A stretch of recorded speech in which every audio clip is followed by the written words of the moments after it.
Welcome, everybody. Another evening, another topic. Tonight, we're going to be talking about something that we've been touching on a little bit. Not enough, though. Uh, Stay tuned. I'll jump back into it, and you'll find out what it is. Black men are 2.5 times more likely to be killed by cops than white men.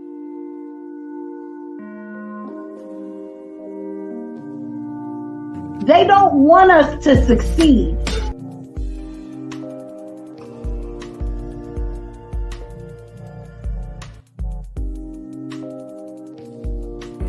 How much more do we have to take?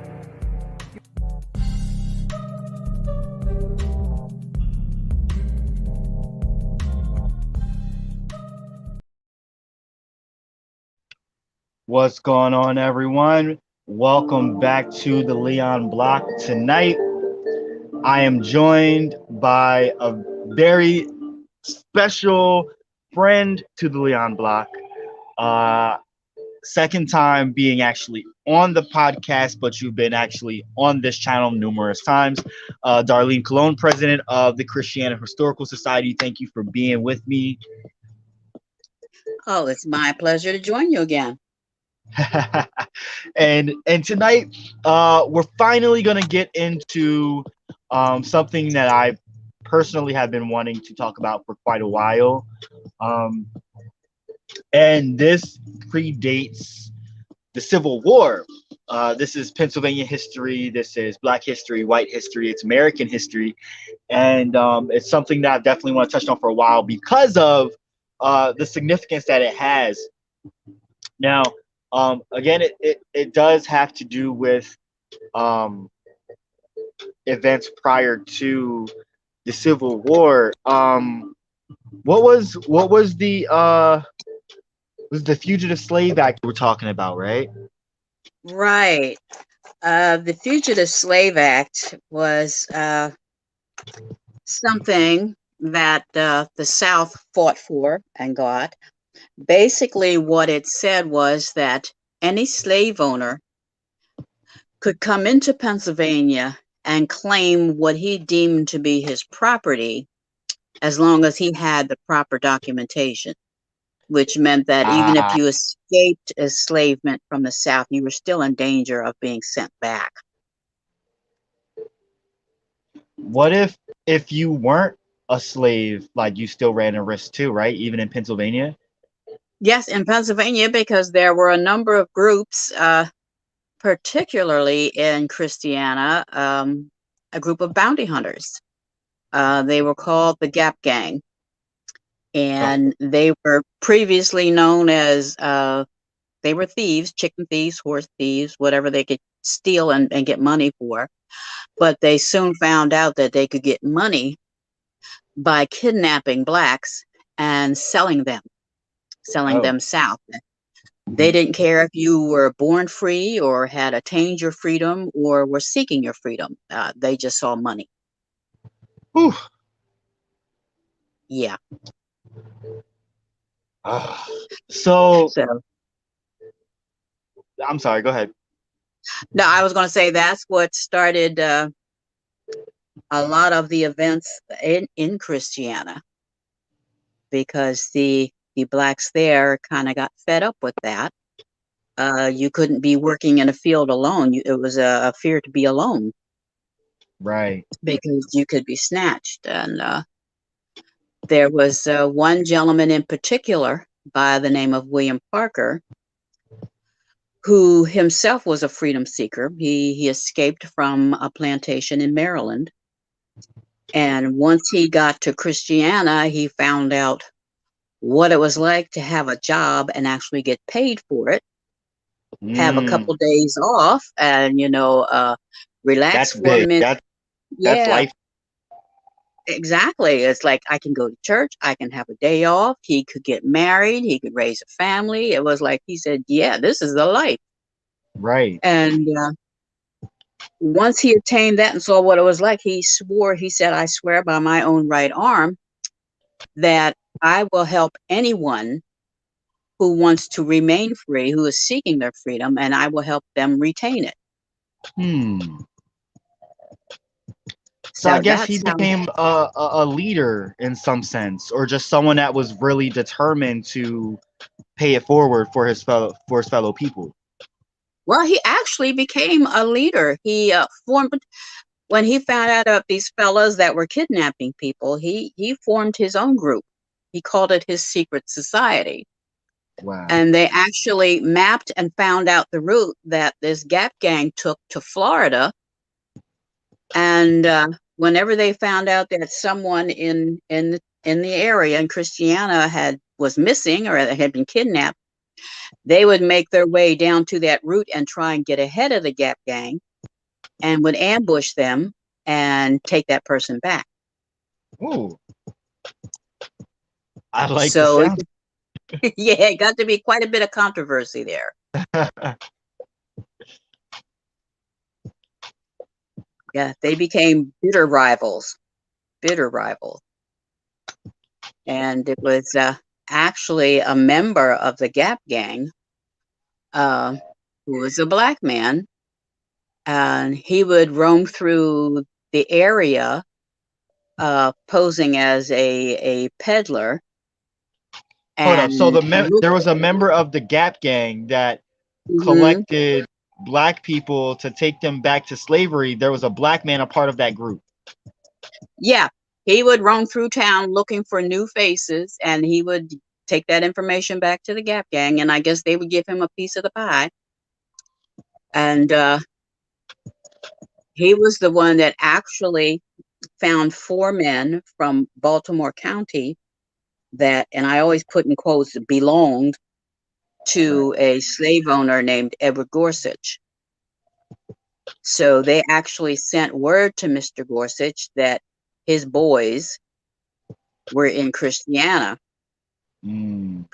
So Mr. Gorsuch got his oldest son, Dickinson, his nephew, and a few others, and they actually went to Philadelphia to a commissioner's office with his paperwork showing his ownership, so they could get the documentation to allow them to go to Christiana and take these people back. But while they were in the commissioner's office and they were discussing their plans and how they were going to get to Christiana and get these fellows, he was working on one of those old ice boxes where you put the big block of ice in and you had to drain the water. Yeah. And it was his job, and he happened to be an agent for a man named William Still. Now, William Still is known as the father of the Underground Railroad, a black man in Philadelphia. Yes, William Still. And he went to Mr. Still, and he told him everything he heard. And William Still told him, he said, hey, get to Christiana, warn these fellows, well, what's going on, what's happening, so they can, make the proper plans.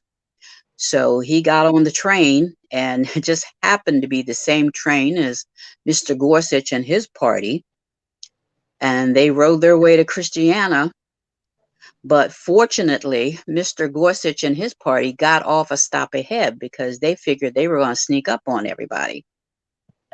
So that, yeah, that allowed this gentleman to go ahead and get to Christiana ahead of time and warn them what was going on. I see. Yeah, so that allowed folks in Christiana to plan their stand.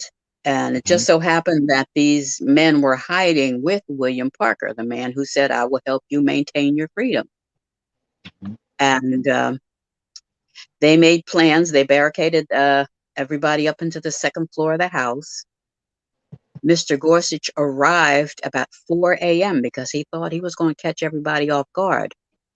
And notwithstanding the fact that they were warned ahead of time, but number 2, this was farming community, and they're basically up at 4 a.m.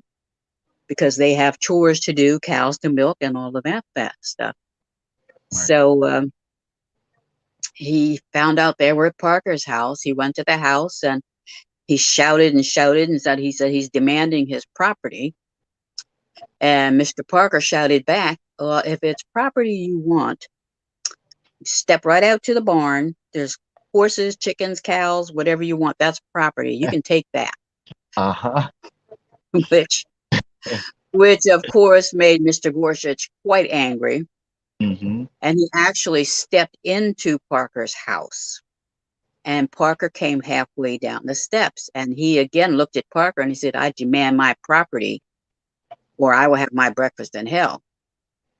Ooh. And Parker just looked at him and he said, where you're standing, you know, there's tables and chairs.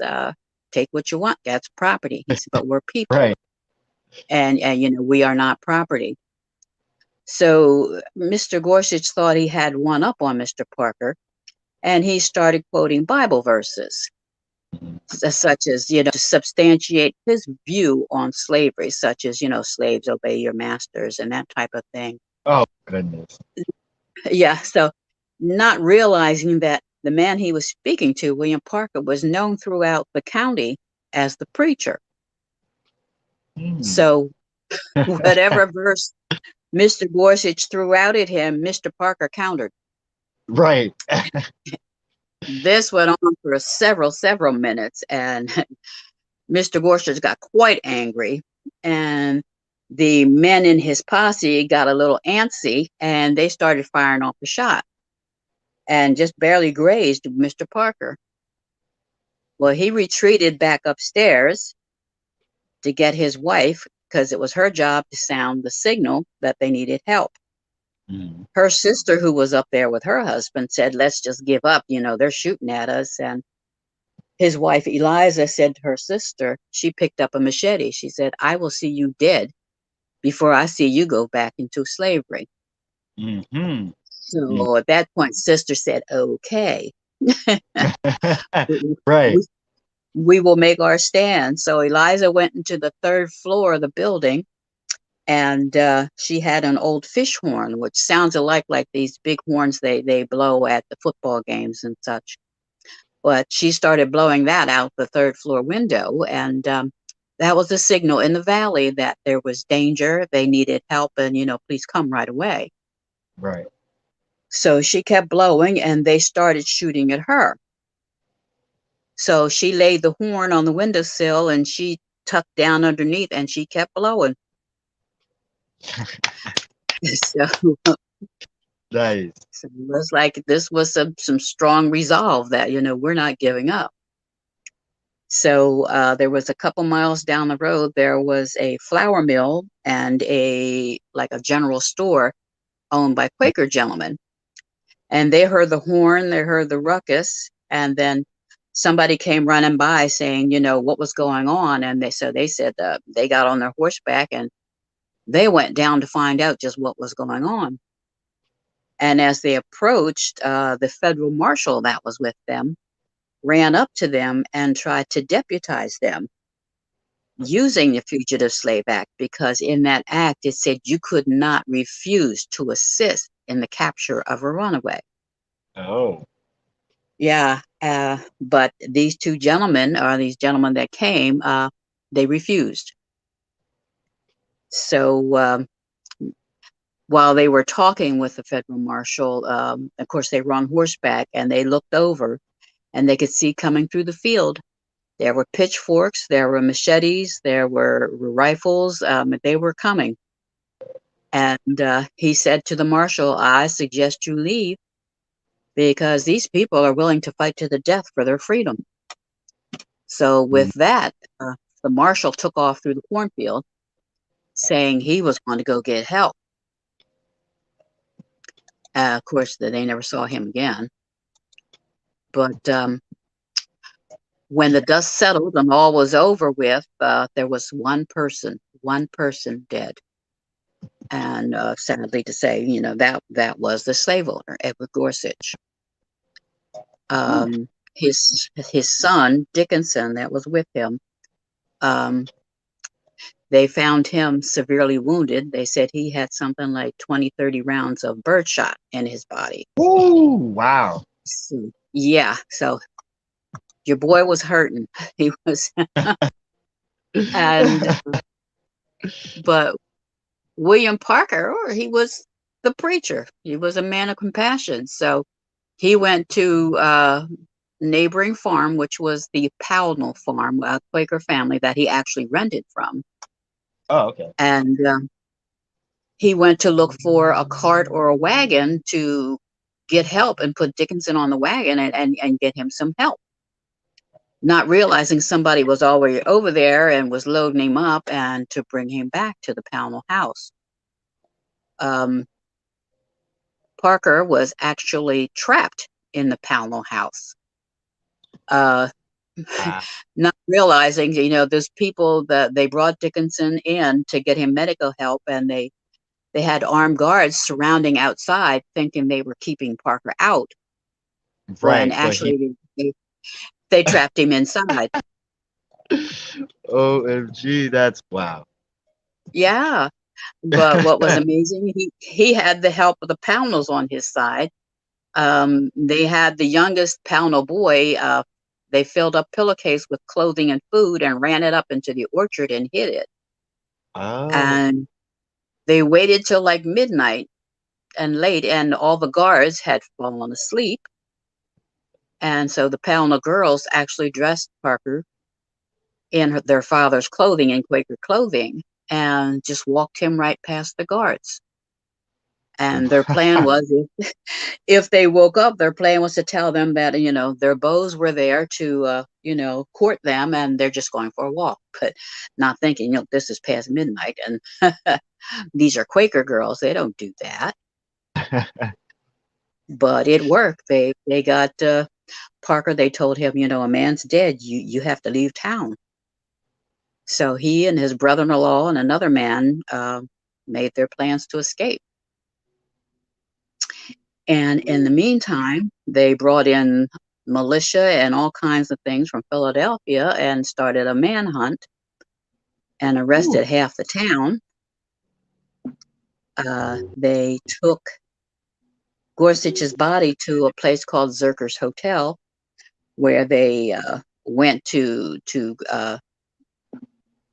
perform an autopsy to find out what killed him.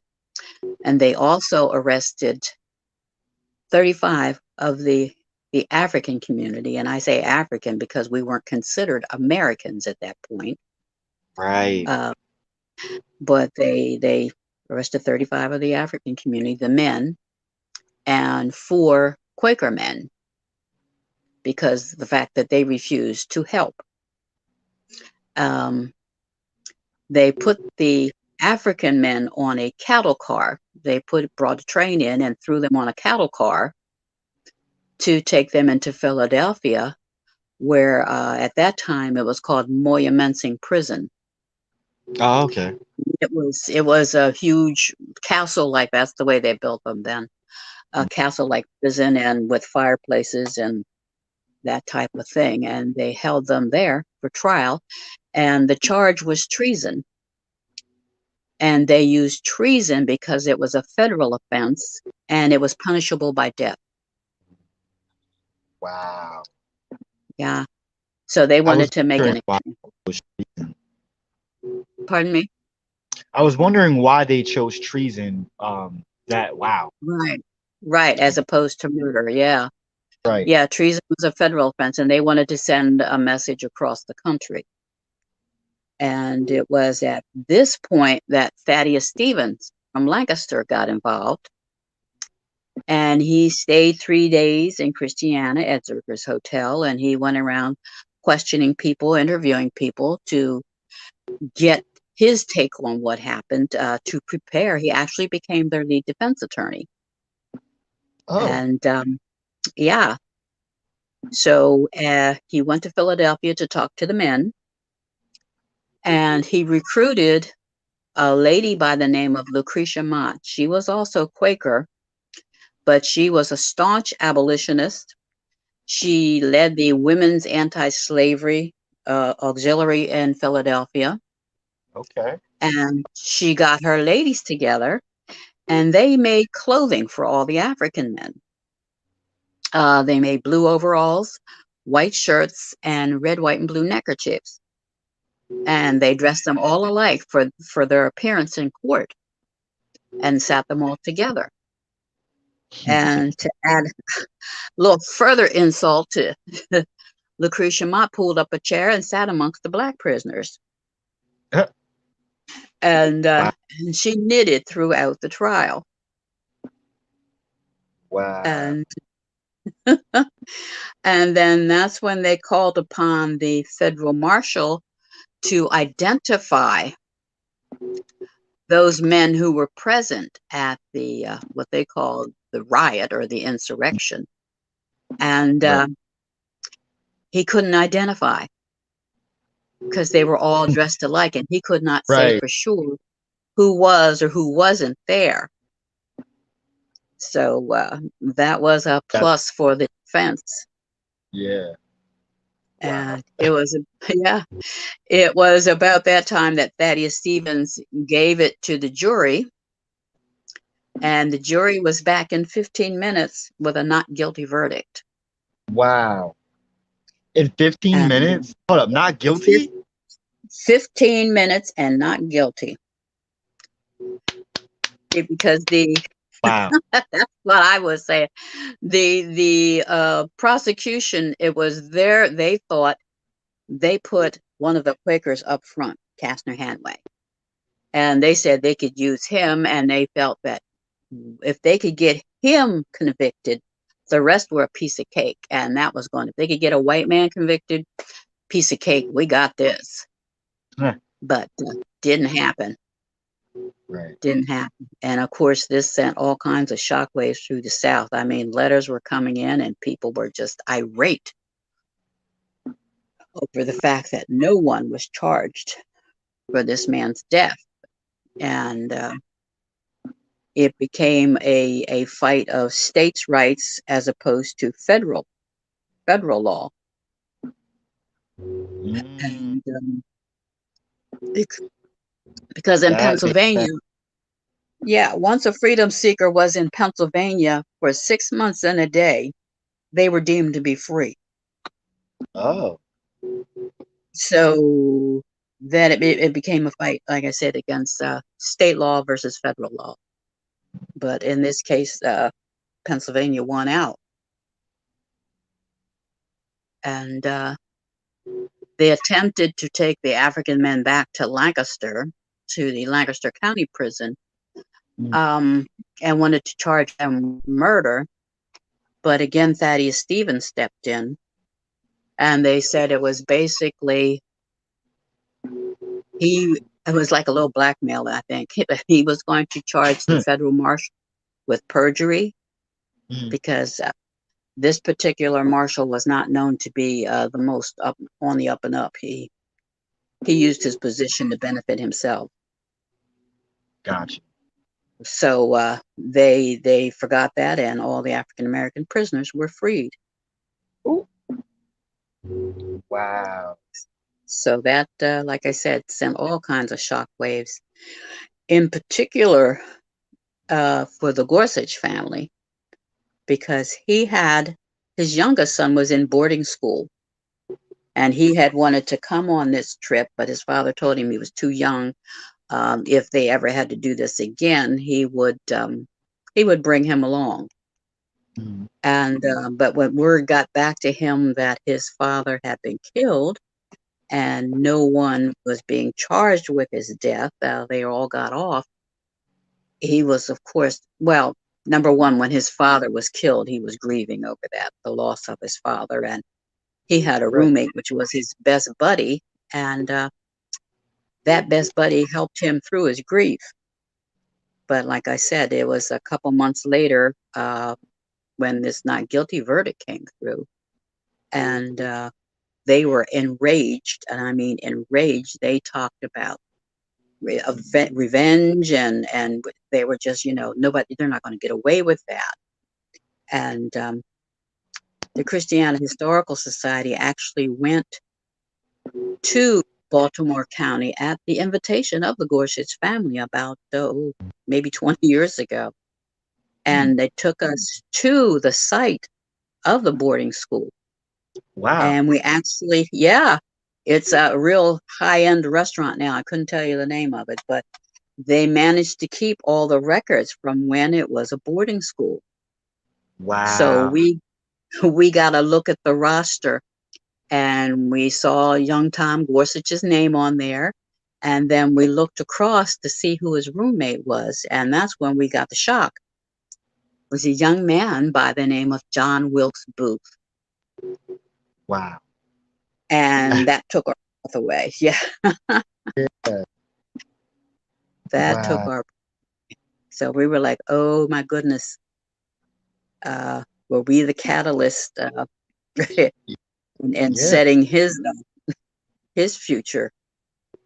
But that was wow. But that was all said and done. And you go back to what happened to William Parker, and he and his brother-in-law and another man were making their way to Canada to escape, and they got stuck in Rochester, New York, and couldn't get across the border into Canada. But luckily, he ran into a gentleman who happened to be, they were children together on the same plantation. Wow. And this friend was able to assist him to get across the border into Canada. And we did digging and looked into things and found out that was none other than Frederick Douglass. You gotta be kidding. Yeah, right. So we're like, oh my gosh, we're just touching base all around here. Yeah. The But makings of a really great story. yes, yes. And well, back then they called it the Christiana Riot.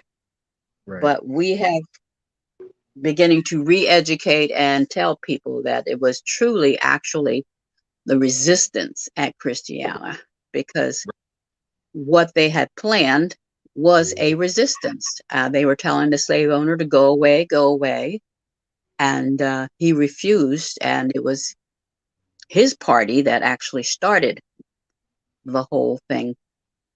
And they were saying that that first shot fired was the first shot of the Civil War, because that not guilty verdict actually set things off. Yeah, I agree with that statement. Because if it wasn't for this situation, I mean, I'm wondering where the trajectory of things would have went. Would the Civil War have been delayed a little bit? I mean, it was inevitable that things in the country would have come to that head eventually, Yeah, but but would it have? Yeah, but would it have come that soon? exactly. Yeah, yeah. It was. I mean, well, we really, when we have students in and homeschoolers and things, we have them look at that. I'm like, riot or resistance. And when we tell the story, we're like, now, tell us your thought. And most of them agree that, that was a planned resistance. Yeah. Because, yeah, you look at the term of riot, and that's just a total melee when nobody knows what anybody's doing. It just is touched off, and there's no structure to that event at all. Yeah, a resistance entails organization and planning, and Right. it was definitely organized and planned to a T, to an extent. But it was also a response, and Right. a riot isn't. I mean, it is a response, but it lacks, like you said, organization or any kind of Right. planning. Right. This was certainly not any kind of riot in any way. Right. I've been doing a little digging. There's some bit of information out there that you can find on just by Googling for those who are interested. And so, like on Wikipedia, they provide a few other words as well. So they say it is listed as, I might add, the Christiana Riot. However, Right. it says also known as Christiana Resistance, Christiana Tragedy, or Christiana Incident, which I Right. like all three of those. Yes. Yeah. because it was a tragedy because there was Right. loss of life and there was Right. injury and Right. incident. I think I like resistance better because resistance is a little stronger than incident. Yes. Well, Um, this is how I see it. Christiana tragedy is sympathizing to uh, the Southerners at that time. Christiana mhm. incident keeps it very neutral. Right, right, And then Christiana resistance is an empowering term for the people who were trying to remain free. Um, and then Riot just completely just craps all over black people. I feel so it's oh, extremely harmful because it just it insinuates that this was complete yeah, anarchy, and it wasn't. right, right, Um, and even it even makes the story a little tainted when I think that this is something again that all Americans, black, white, whoever, should be knowing, taking pride in. uh just the fact that it's history and it did set the tone for events for pretty much a decade after. So right. to me, I personally think that resistance is the best word. However, it's interesting to see all the different terms of this incident and how they paint a different picture from each other. Right, right. And again, I like the resistance because there were so many parties involved. I Hmm. mean, we had the Quakers, and I said all these people stood together. Yes. They didn't look at race or culture or religion or any of that. They just saw this was an immoral act. Slavery was immoral, Right. and they were going to take a stand against that. And even though they were putting their livelihood, their lives, their families at risk, Hmm. but they were willing to do that. That's right. I love that because it's really telling to today's times.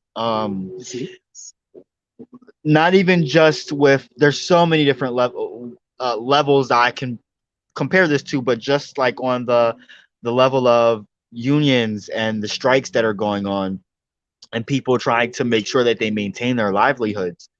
Right, It's important to stick together. This is not about race. Yeah, it partially is about class, but it really doesn't have anything to do about any of that stuff.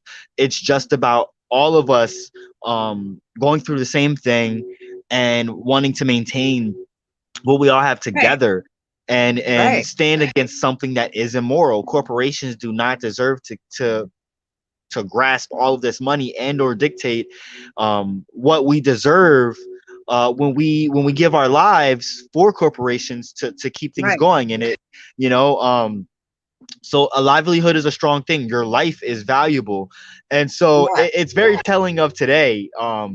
Just it has, like you said, nothing to do with race or class. It yeah, really is about just coming together, uniting against a common threat or a common evil. And right. that's definitely what that was. People could have lost their life. Yeah, As far as being mm, taken back into captivity, that is still, in my eyes, losing your life because, yeah. Oh, yes. yeah. As a matter of fact, I know the two sisters, Eliza Parker Williams' wife and her sister Hannah. They had brought their mother out of enslavement and hid her away with Eliza Williams' children. Oh, wow. And after the incident, they found her, but she had hid the children away. And they threatened her. They said, "Tell us where your daughters are, or we'll take you back into slavery." And she's like, she just said, "Take me back, Yep. because I'm not telling you anything." Nope. So her thing was, my children are free, I'm free.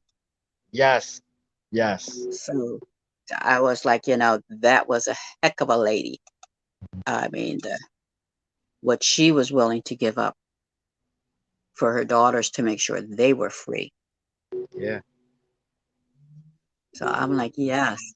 And even Eliza and Hannah, They were imprisoned for a short time, actually. They were arrested as well, but they were let go. They arrested a number of women, but they let them go. Good. Eliza and Hannah, people had found out the plantation from where they escaped, which was in Havre de Grace, Maryland, and they were to take them back.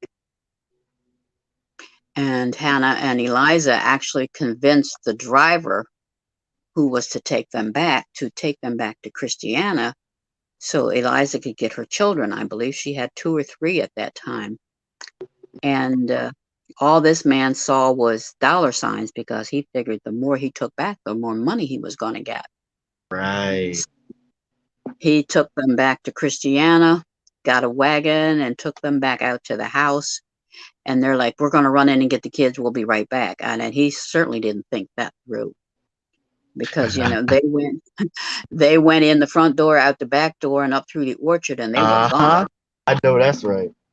So I guess after about 5 or 10 minutes, he figured, he had been had.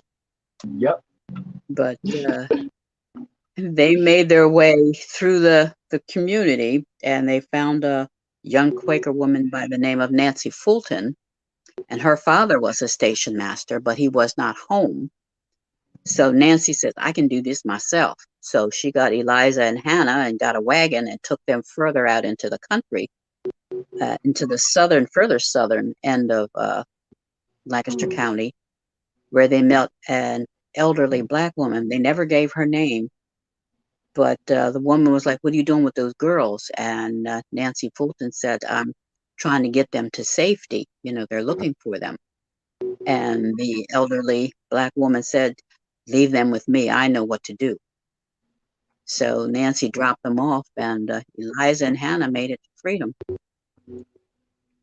It actually took that's a lot of faith to put into someone that you don't know. Yeah. And there was a lot of that. If you didn't know these people, but you had to trust that what they were telling you was the truth.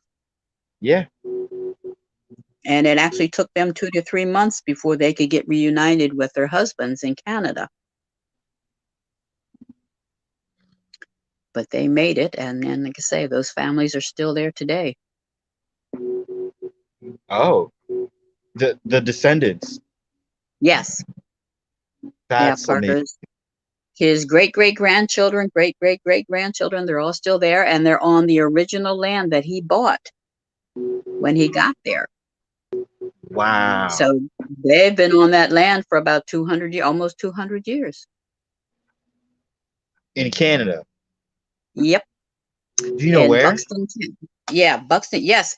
Actually, in 2001, which was the 150th anniversary of the event, we actually were able to get the Parkers to come down and join us for the commemoration.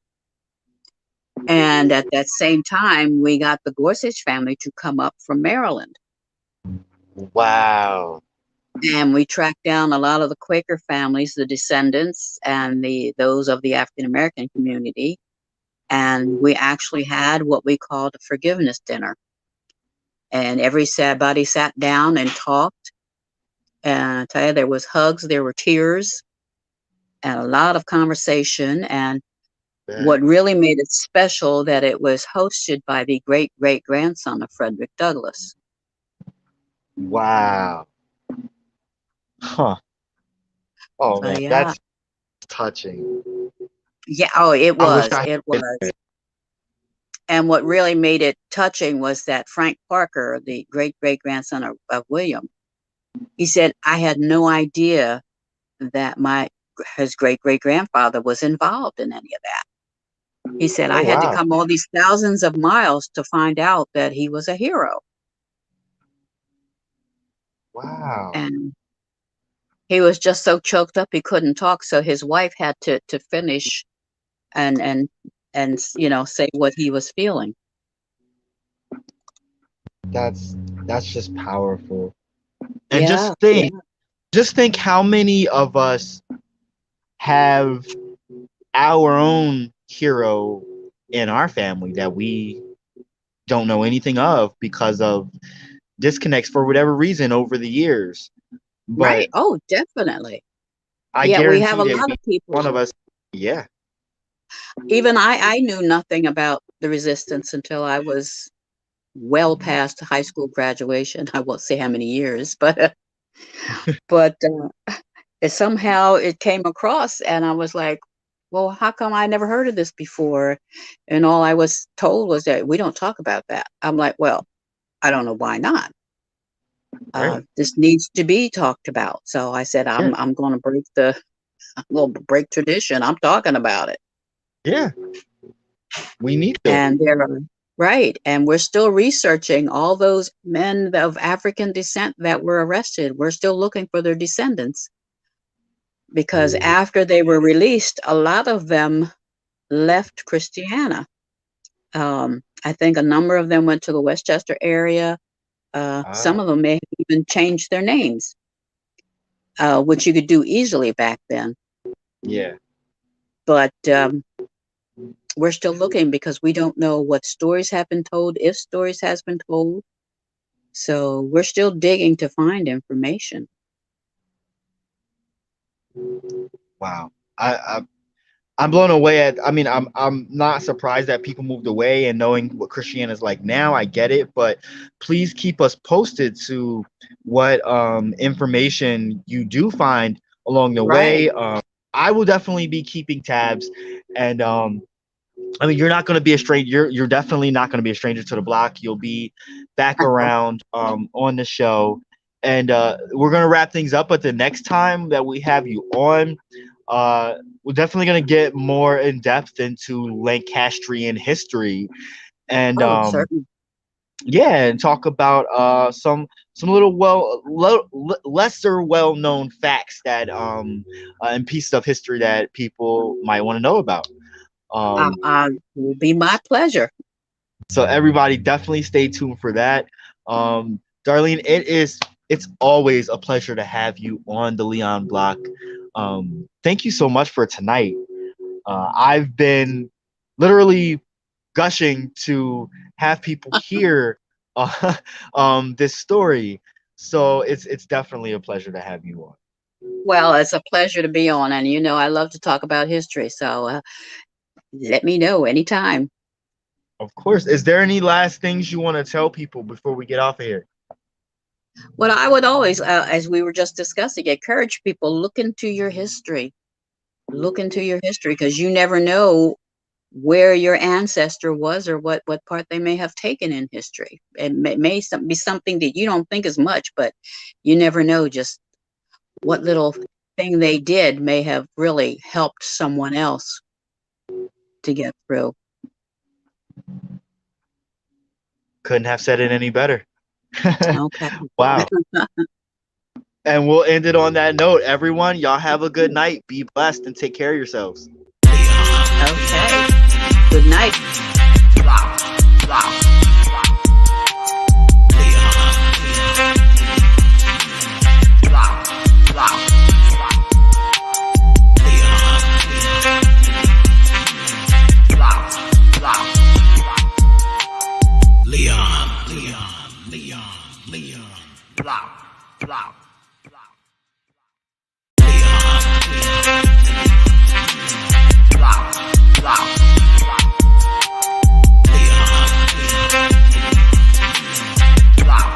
Wow.